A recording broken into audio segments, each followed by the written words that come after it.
Good evening, everybody, and welcome to the AAMS's CME Expert Lecture Series. This is the second part of this evening's educational lectures. And these lectures are brought to you by the Armenian American Medical Association.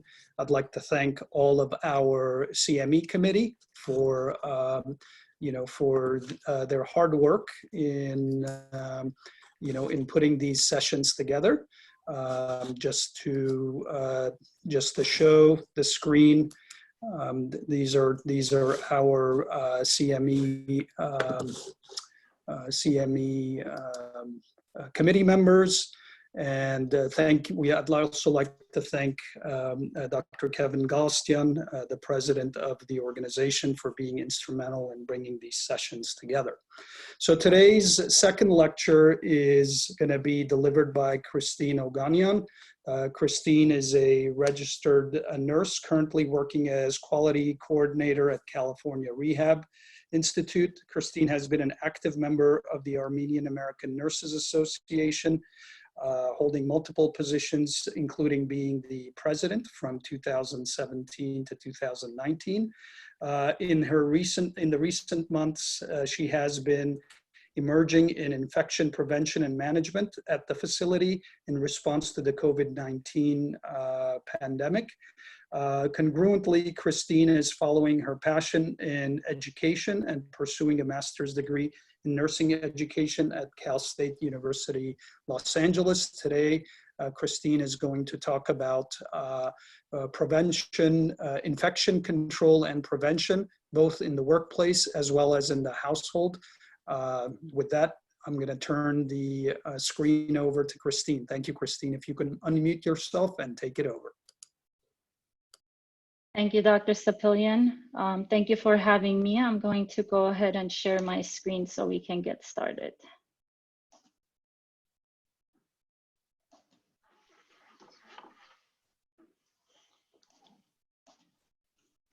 So as Dr. Sapilian mentioned, I will be talking about infection prevention and control as it relates to coronavirus disease 2019, otherwise known as the COVID-19.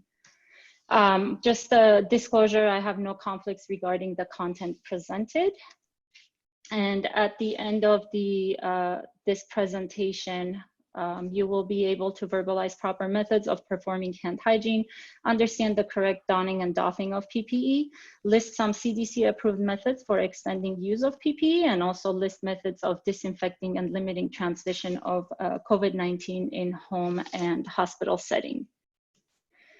So we'll start talking about as you're getting ready to admit your patients, as they're coming into whether it's your facility, it's your office, you want to make sure that you do a very quick triage to make sure that any patient that needs to be isolated is put into a separate room away from the other patients that are in the waiting area. You want to make sure that you provide a mask for them to wear in case if you are questioning whether they have the COVID-19 or not. You want to ask the questions that relate to COVID-19, the symptoms such as cough, shortness of breath, any fever that the patient may present with. And of course, once you've admitted the patient, you want to make sure that you perform your daily monitoring of the patient. You want to make sure that you ask the very relevant questions to COVID-19, such as their respiratory symptoms. You want to monitor more closely their vitals and their temperature. And in the facilities, for any other patient that you have, you want to start monitoring their temperatures and any unexplained respiratory symptoms that are presented. You want to make sure that you put these patients under transmission-based precautions and start evaluating them. So what are standard and transmission-based precautions? Well, the most important thing to consider is hand hygiene, and World Health Organization has come up with the 5 moments of hand hygiene, which, as you can see in this picture, talks about your, before you touch your patient, before you clean, before a clean or aseptic procedure, after any body fluid exposure, after touching your patient, and after touching any surroundings of your patient. Other things you want to consider, especially in a pandemic like this, where you have so many patients that are isolated, you want to consider your hand hygiene anytime you are disposing of your PPEs, your personal protective equipment.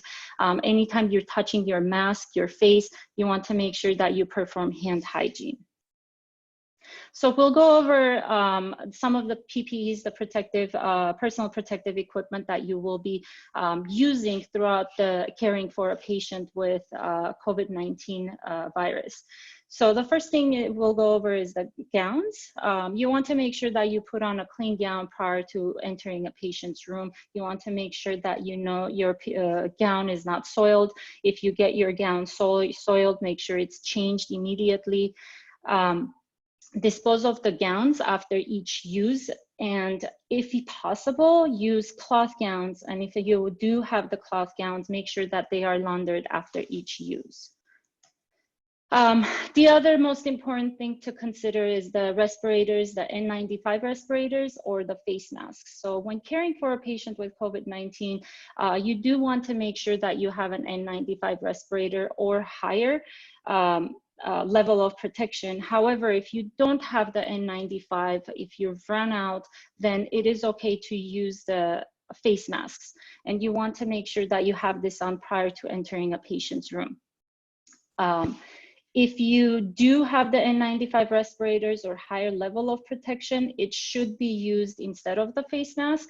And you want to make sure that these N95 respirators are especially used for any aerosol generating procedures. And I'll go over what these procedures might be in a little bit. So the other thing is eye protection. You may use either goggles or your face shields. Please keep in mind that eyeglasses or contact lenses are not considered eye protection. So if you do have those, you need to make sure that you put a face shield on to cover your eyeglasses. Remove the eye protection after leaving a patient's room. If you do have reusable eye protection, such as your reusable goggles, make sure that they are properly disinfected after each use. Gloves, make sure you put on a glove. It doesn't have to be sterile, so your non-sterile gloves can be used entering into a patient's room. Change gloves if they become soiled or heavily contaminated, or if they're torn, and make sure that you remove and you discard your gloves and after leaving a patient's room. And the proper way of removing your gloves, I have a picture here that there's just something to remember is when you're removing the first glove, make sure that you're pinching in the middle of your hand as you're taking it off so that you're not contaminating the inside of your hand. And then carry on taking off the other one by putting your finger inside and then pulling it out. So at this point, you're only touching the clean side. This is basically the overall covering that you need. So you want to make sure you have your face shields and goggles on, your N95. If you don't have an N95, a face mask is okay. One pair of gloves and long sleeve gowns. So as you're preparing your patient's room and you've admitted a patient, and you need to make sure that all of these equipments are available. Something to keep in mind, you want to have an isolation cart outside of a patient's room with all these supplies so that you are ready to go into a patient's room. Considering the number of isolation patients that we're getting right now, you may be running out of your isolation carts. So some things that the hospitals have been doing is just basically setting up a table, like a bedside table you can have outside the patient's room, and you have all of your PPEs on top of the room, on top of the table. The other thing that you want to make sure you have is all the disinfectants you're going to use after leaving the patient's room, and you need to clean your equipment. So, whether it's the disinfectant wipes or the sprays, whatever your facility might have, those are the things you want to have ready. Another very important thing that we carry for our facility is a roll of trash bags, because it is recommended that when you are emptying trash from a COVID positive patient's room, you want to bag the trash inside the room, and you want to have someone outside the room holding another bag, so you end up double bagging the trash. And then you carry that as a regular trash, and you don't have to have it as a biohazard bag.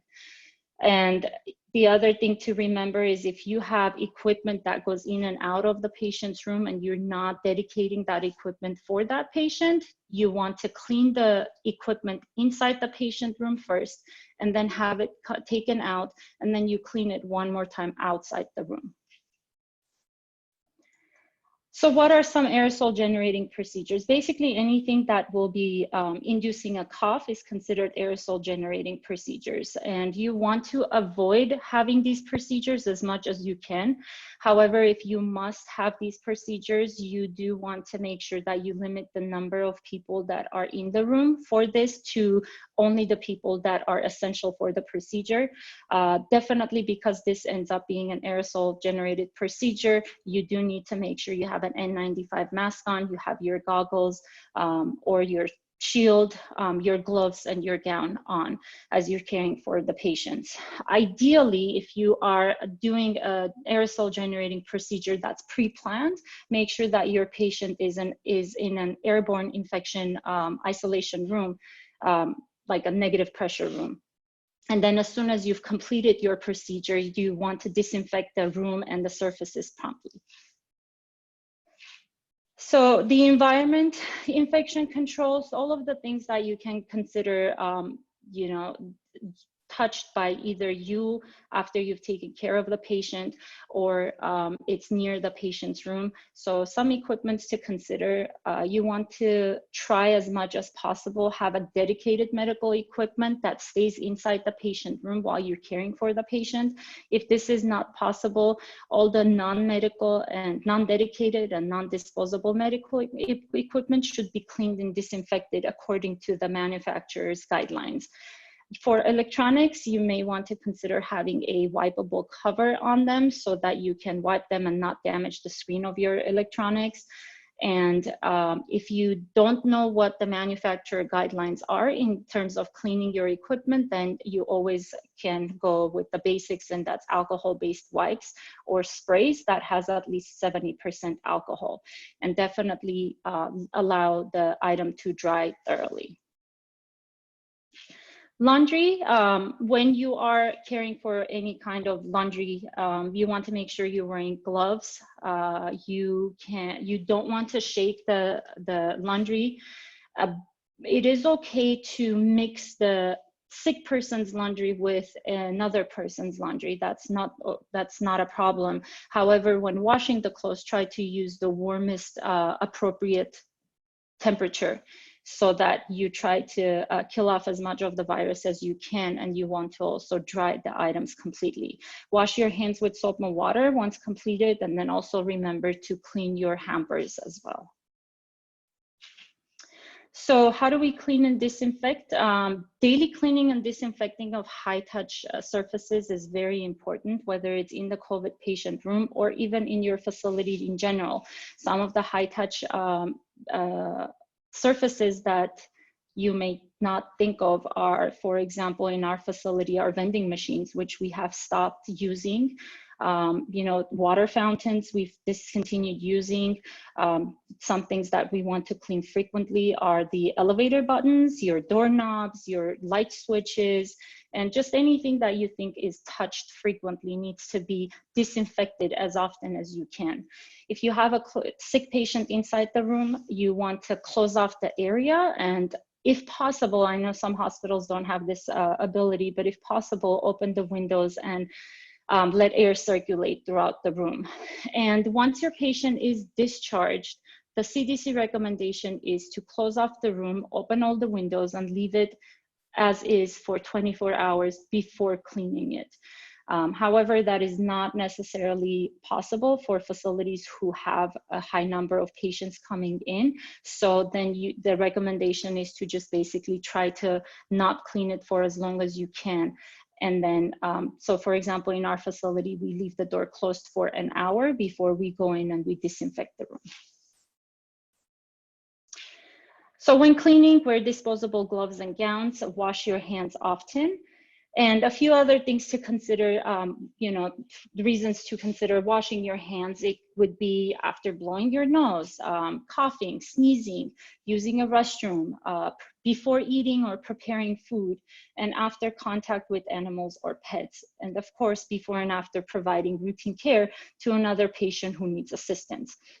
When you have your patients and you're caring for COVID positive patients, you want to remember that as much as possible, use disposable items. So in a facility, food and nutrition is one of the main things that we keep in mind. So all of our plates are disposable, all of our cutlery is disposable. So anything that goes into a patient's room never comes out of the patient's room to be reused again. We basically will dispose of it and give them a new one. And to limit the number of people going into the room, we usually will have all of these items left outside the room, and the nurse who is assigned to the patient will be the one that's taking the food into the patient's room. So safety practices for our workers, definitely consider pre-screening your employees before they come to work or as they're coming to work. One of the main things that a lot of the hospitals did is limit the number of entrances to the facility so that they can actually be able to control and manage the screening of their employees. So a lot of them are asking their employees to measure their temperature before they come to work, and if they have any symptoms, to not come to work and basically just call in and say that they are not going to be able to come to work. At the facility, a lot of the hospitals now are checking temperatures. So that's another very important measure to take if you're pre-screening your employees. Regular monitoring is important. Remind your staff that they need to monitor themselves. And if they, even throughout the day as they're working, they feel like they have a temperature or they're feeling sick, or if they starting to have respiratory symptoms, to consider going home. All of the employees, especially now with California having asked for everyone to wear a mask in the facilities, majority of the hospitals are requiring their staff to wear surgical masks. Anyone that's in a non-clinical area will wear a cloth mask, which is okay. We just ask that they wash their cloth masks daily to make sure that it is a clean one that they're putting. Another thing that a lot of times we don't think about because we think we have our masks on, it's not necessary, but social distancing is still an important factor. And we want to make sure that all of our staff understand that social distancing, even with masks, is a necessary step to take to fight this. So if they are going to have lunch together, they're going to have to take their masks off. So we want to make sure that they're sitting at a distance. And of course, disinfecting and cleaning workspace as frequently as you can. Optimizing use of personal protective equipment. Due to the shortage, CDC came up with a lot of changes and has allowed us to do a lot of the things that we wouldn't do in the past. So the most important thing for a facility to do is have a measure of the inventory and supply chain. Calculate the utilization rate. How fast are you going through your masks or through your gowns? Reduce the number of patients going to the hospital. So if your patients are not symptomatic, if your patients can manage the symptoms at home, it is not necessary for them to go and be at the hospital. Any non-urgent procedures, it's been recommended to be canceled. Exclude any non-essential healthcare providers from entering the care areas. So for example, if you have an admitting team that works in a separate area, they may remain in that area and continue wearing cloth masks so they don't end up using your surgical masks. Reduce the face-to-face healthcare provider encounters with the patient. So if you have multiple things that need to happen with your patient, if you're a nurse that's going to give medication, that's going to help your patient eat and also going to help the patient toilet, you may want to consider consolidating this into one visit into a patient's room so you limit the number of PPEs that you use when entering the room. You also want to cohort patients, if possible, into one area, as well as cohorting your healthcare providers. So if you have everyone that is either a PUI, person under investigation, or a COVID positive, and you have them all in one floor, in one unit, then your nurses don't necessarily have to change masks between patients. So they can go from patient to patient while wearing the same mask and the same, eye protection. And of course, Dr. Apelian's presentation, maximize use of telemedicine as much as you can. Face masks, extend the use of face masks between patients without removing them. At this point, we ask, majority of the hospitals ask their employees to wear a face mask throughout the day, and some of them even just give them one mask and ask them to use this mask for the entire day. We have been allowed to use the masks beyond the manufacturer designated shelf life. We also, with the face masks, there is limited reuse of face masks. The only thing that I can think of is a lot of the times we'll ask our, the staff to put their masks into a bag, and this is for the face masks. And then they can come back to it a few days later, considering that the virus only leaves for 72 hours, and then they can reuse the mask. Prioritize face masks for selective activities. Again, this is for the last resort if you have no face masks available. And then care not to touch your face mask. If you are touching your face mask, you want to make sure that you wash your hands. And of course, if you have to take off your face mask, make sure you're leaving the patient area first. Eye protection, shift from disposable to reusable if possible. That way you can just clean and reuse the eye protection.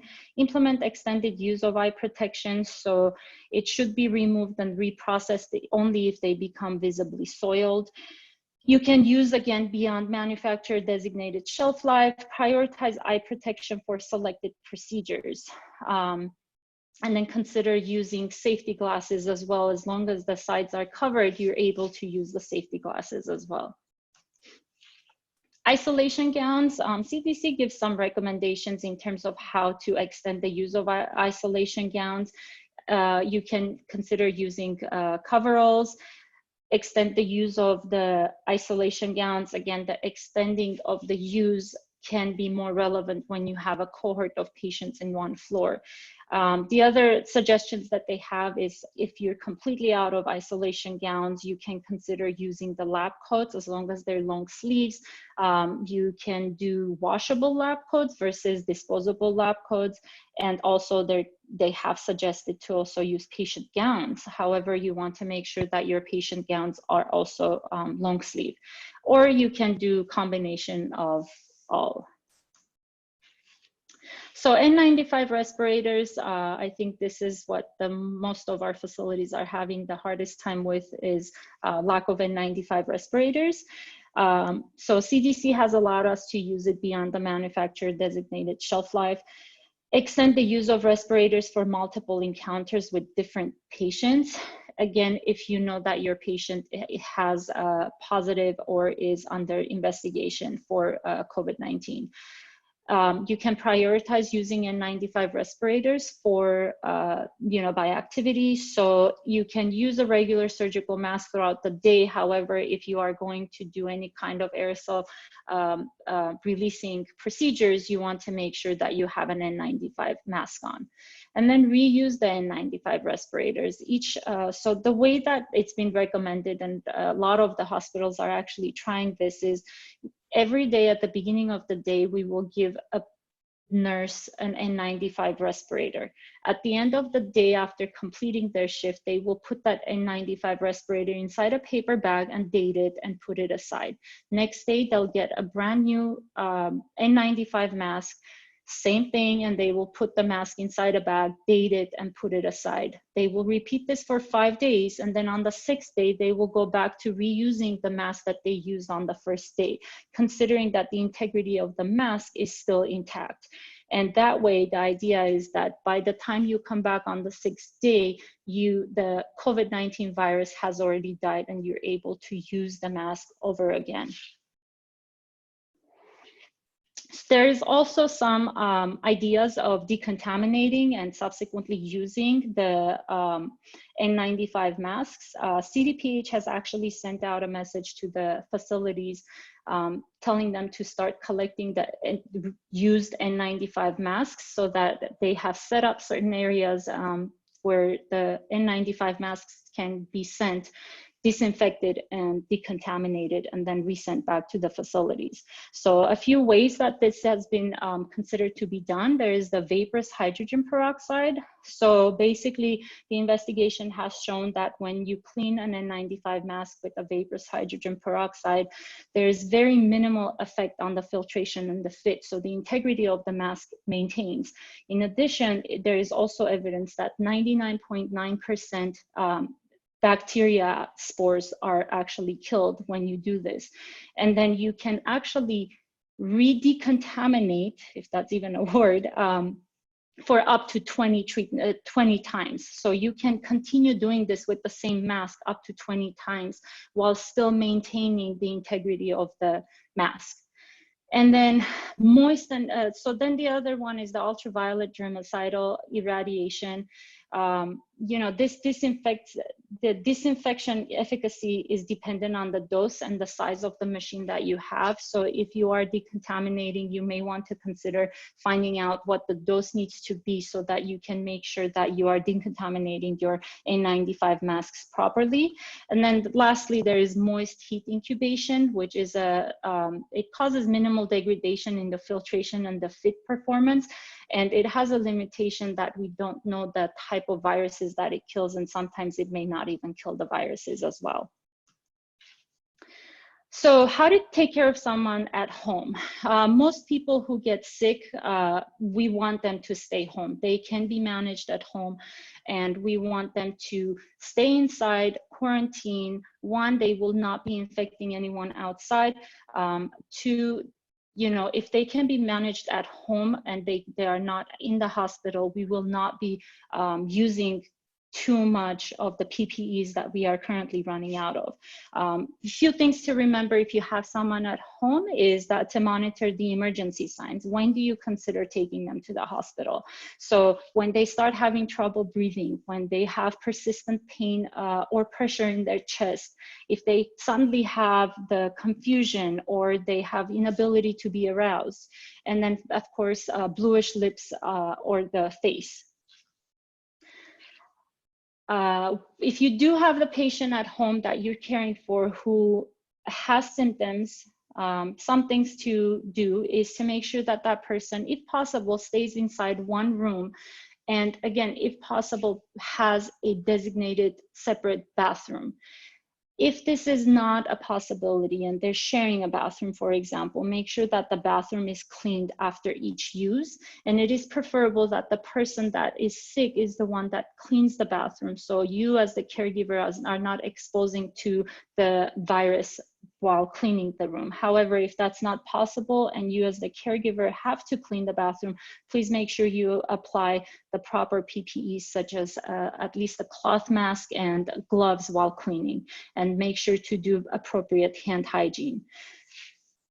And if the person must be around other people, ask them to wear a mask. And if for some reason, if they're having respiratory problems and they cannot wear a mask, then make sure that everybody around that person is wearing a mask. And of course, treat the symptoms. I mean, you know, if the person is having cough, you can give them cough drops. If they're having temperature, you can give them fever-reducing medication, you know, over-the-counter medication to manage their symptoms. It usually lasts a few days, and the symptoms basically go away within a week. And consider when to end home isolation. So there has to have passed at least 72 hours where the person with the symptoms has not had any fever for at least 72 hours without taking any medications. In addition to this, their other symptoms should have been improved. And there has at least passed 7 days since the start of their symptoms. cleaning and disinfecting your home. So clean surfaces using soap and water, which is okay in your household. If you have household disinfectants, you may use that if you're disinfecting an area, especially an area that a COVID positive or someone with the symptoms may have touched. Clean the high touch surfaces, especially. So, you know, again, the places that you touch more frequently are your tables, your light switches, your doorknobs, your phones, your toilets, your sinks, your faucets. Those are the places you want to frequently clean and disinfect. And then, of course, there are many products that is recommended to have a wet surface for a certain period of time. So make sure that whatever household product you're using, you check and see how long the surface needs to stay wet. And some things that you can make at home, diluted household bleach solutions are effective as long as they have not expired. And these you can leave on a surface for up to a minute to make sure that it kills off the virus. Another thing to keep in mind, you can create your own bleach solutions to clean. So if you mix 5 tablespoons of bleach with a gallon of water, or you can do 4 teaspoons of bleach with a quart of water. And finally, if none of this is available, if you're using an alcohol solution, just make sure that you have at least 70% alcohol in that solution. And finally, soft surfaces. You want to clean the surfaces with soap and water and with cleaners appropriate for use on these surfaces. If possible, you can launder them. If not, then disinfecting with household disinfectants is actually fairly appropriate for this. And this concludes my presentation. And I will go ahead and end my slideshow so that Dr. Sapilian can take over. Thank you, Kristine, for that very informative talk. There we go. Thank you for having me, Dr. Sapilian. Of course, you know, at this time, I'm going to ask Dr. Rami Apelian to join me. Hello, here I am. To do the Q&A session. It looks like there's a question here on how do you disinfect the N95 mask? So, as I mentioned, the way to disinfect and decontaminate, there is the vaporous hydrogen peroxide that we do. All of these are done in a laboratory. There is no way of doing it by yourself. So some of the ways that, you know, nurses, healthcare providers become very creative. So one of the ways that is been recommended is, rather than disinfecting, try to cover your N95 mask with the surgical mask as you're entering the room, so that you maintain the cleanliness of your mask as you're exiting the room, and then you can just simply throw away the surgical mask and your N95 mask still maintains clean. You know, I'd like to also say that there is a protocol out of Duke University on step-by-step way on this disinfecting the N95 mask. So if you can Google that, there is a abstract and a step-by-step way. Of course, you need some equipment, just like you mentioned. You do need some equipment in order to do it. However, some healthcare institutions may be able to do that. Rami, you also had some comments in regards to that. Yeah, I mean, so I think Kristine's conversation actually addressed it very well. And I think when we go back and reflect on the slides, the slides really detail either, you have a couple choices. You can try to disinfect with ultraviolet light, or you can just circulate masks through the brown bags. I mean, I think those are both very good options, knowing that the virus has a specific shelf life on certain surfaces. And then, of course, you know, layering mask on mask certainly allows for another layer of protection to reduce the likelihood that there's any contamination of the mask below the mask. So there's a question about housekeeping staff cleaning toilets in hospitalized patients in light of fecal shedding of the virus. How are bathrooms aired if there are no windows? So that's a great question. Unfortunately, we would, as I mentioned, we would just basically keep the room closed for an hour before the cleaning even begins. Another thing that we've implemented is that our environmental services staff do not go into the room to disinfect. The rooms are initially disinfected by the nurses, since they do know how to appropriately apply the correct PPEs as they're going and into the patient rooms. So they will initially do their disinfection of the room, and then the rooms will be closed for an hour before we allow the EVS staff to go into the room and do their secondary cleaning.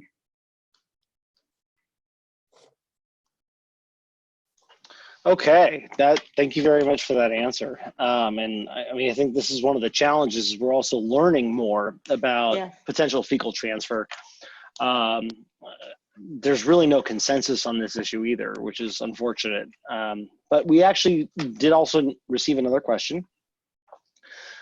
And due to the shortage of gloves, I prefer to use paper tissue like napkins to touch doors when I go to the post office, and then use sanitizer to clean my hands. Is that fine, or is it better to use gloves? Actually, that's better than using gloves. We absolutely recommend not to be using gloves as you're going around. Hand washing is the most important way to protect yourself. So as much as you can, please consider doing the hand washing. And yes, using napkins is absolutely perfect to not be touching the handles. Thank you, Kristine. Also, a follow-up question is, do you have any data on how long the virus, the SARS-CoV-2 virus, lasts on different surfaces? There's a lot of different conflicting information out there. Yes. How do we navigate this? I mean, we think about cardboard and the Amazon boxes we're all receiving right now. We think about the hard surfaces that we all touch. What are your thoughts? So, as far as most up to date, I can't say that there has anything else come out other than the 72 hours that the virus lives, which is the longest that I've seen it live on any metal surface. And yeah, you're right. I mean, with Amazon, the items that are coming in, usually the way I manage this is I try to open the items outside. I don't bring in the boxes inside. And then I do very good hand hygiene to make sure that my hands are clean. And then I also would disinfect the item that's coming in. And because we don't know really how long the virus lives, and another thing to keep in mind, the studies that have been done in terms of the length of the virus living have been done in a controlled laboratory setting. So it's very hard to tell how long they live in a real world as opposed to a controlled laboratory setting. So it's difficult to say. Again, go to the safest route and wash your hands and disinfect everything that you're going to touch. Thank you. I want to share a comment from Dr. Kashishian that I think certainly sums up everything that we as physicians and our patients certainly feel. And it says very simply, thank you to all the nurses for everything that you guys are doing. Oh, well, thank you everybody for all of your support as well. And there are several others who are commenting and thanking for the excellent presentation. And if there are any more questions, we encourage you to put it in the Q&A section. As we're waiting for any last questions, I'd like to point out that this CME activity brought to you by the Armenian American Medical Society was also organized in collaboration with the Armenian American Nursing Association, with major input from the Nursing Association's leadership, as well as Salpia Karagian from the AIM Fund, Armenian International Medical Fund. This has been a collaborative effort to put these educational sessions. And just to mention that these sessions, or versions of these sessions, are also being presented to various hospitals in Armenia, including some of the hospitals that are taking care of patients that are infected with the coronavirus, and as well as individuals from the National Institutes of Health in Armenia, and the Ministry of Health in Armenia. All this is being facilitated through the government at the highest level to the offices of the Diaspora Affairs. It looks like we have a question here regarding are KN95 masks as good as N95 masks? Are those the, if I'm not mistaken, those are the construction masks, right? Well, to my knowledge, the KN95 masks are the international ones. Are the ones that are used internationally, specifically in China, and it appears that you know, they are as of late have become potentially available. So I don't know if you know anything about that.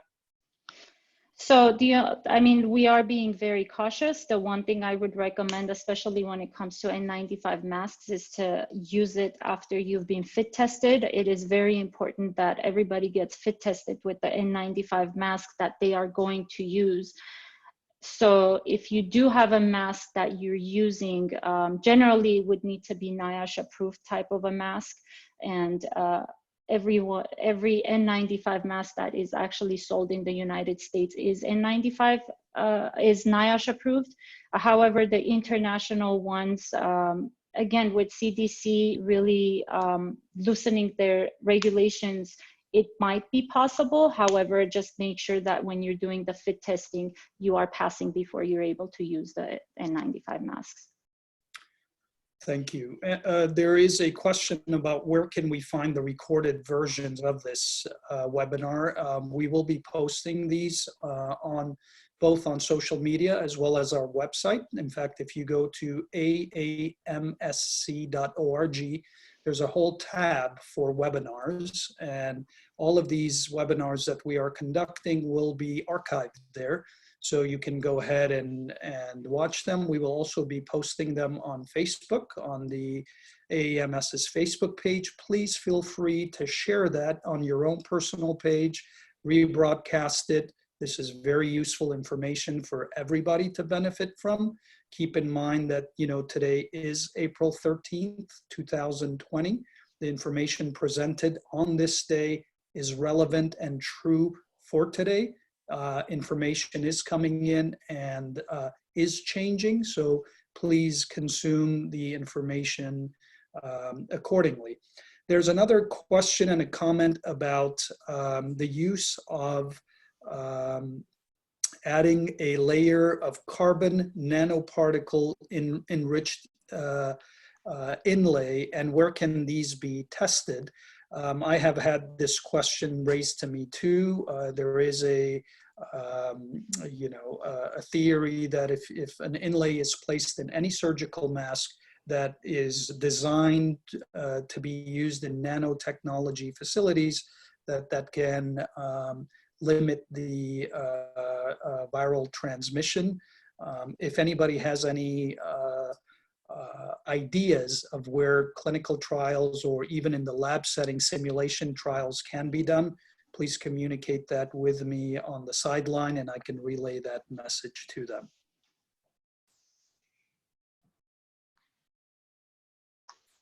I see an interesting question that came in from one of our anonymous attendees. And it asks, the only visitor I've had during the last 3 weeks is my brother. He doesn't come inside the house. We simply chat at the porch. Is that okay? As long as you keep your 6-foot distance, I think that's absolutely fine. I certainly agree, and this is exactly what I'm advising my patients. I actually encourage my patients to actually go outside.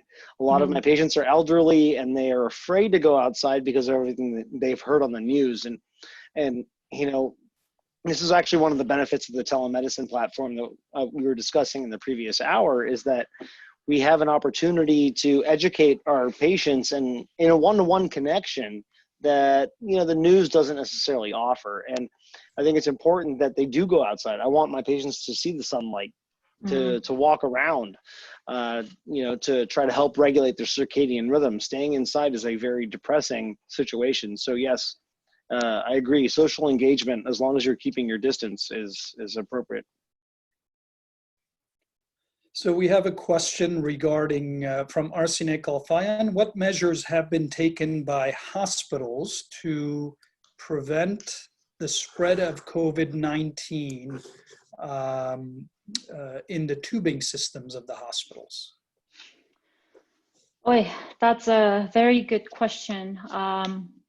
We do not have a tubing system in our facility, so I am not familiar in terms of what measures are being taken. However, I can definitely look into it and later on respond, unless any of you, Dr. Sapilian or Dr. Apilian, have any response to that. So this is in regard specifically to the tubing where the pharmacy may be sending medications Right. from one floor to another? Right, which we don't have, so ours is delivered. We don't have a tubing system. So that's a great question. I do not know, but I can definitely reach out to some of my contacts at Cedars who do use the tubing method, and I can definitely get back to you. And I think I'd like to add, this probably varies Please. from institution to institution. Yes. And I don't know that I've seen guidelines from the AHA on this specific topic, but it is certainly something that I will look into because it's a very good question. Excuse me, it's a very good question. There's a question about can the virus be transmitted via touching cash, money? So at this point, the evidence shows that the virus lives on hard surfaces. I mean, yes, it's possible. There have not been any reportings of anybody getting the virus from touching paper. However, that's not to say that that's not a possibility. So the recommendation, again, is always to make sure that you wash your hands, that if you are touching anything that someone else may have touched. Thank you. Sanitize. Question. That's right. Sanitize, sanitize, sanitize. That's right. Another question is about getting CE or continuing education credits. Indeed, there are CE units being offered.